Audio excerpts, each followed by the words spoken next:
এই গরিব হালকু এখনো তার ওই ভাঙাচোরা অটো চালাচ্ছে। ওর যোগ্যতা তো এটুকুই।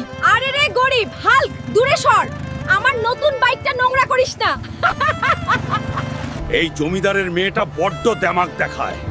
একদিন এমন গাড়ি কিনবো যে পুরো গ্রাম দাঁড়িয়ে দেখবে। আরে ম্যাডাম, এই গাড়িটার দাম কত? এই গাড়িটা আমি কিনবো, সে যত দামিই হোক না কেন। আরে হালকু, এটা বুগাতি গাড়ি। পুরো বাংলায় কেউ এত দামি গাড়ি কেনেনি। তুই গিয়ে তোর ওই লক্কর ঝক্কর অটো চালা। ম্যাডাম, আজ হয়তো বুগাটি কেনার ক্ষমতা আমার নেই, কিন্তু এমন একদিন আসবে যখন আমি আপনার পুরো শোরুমটাই কিনে নেব। আমাকে যে কোনো ভাবে বুগাটি কিনতেই হবে, কিন্তু বুগাটি কিনতে তো 30 কোটি টাকা লাগবে। এত টাকা আমি কোথায় পাবো? সবাই শুনুন, যে এই এক চোখা কোবরা পাহালওয়ানকে হারাবে সে পাবে পুরো 100 কোটি টাকা। ওকে তো আমি ধুলো চাটাবই। এই গ্রামে কি এমন কোন পুরুষ আছে যে কোবরাকে হারাতে পারে? পুরো বাংলায় এমন কেউ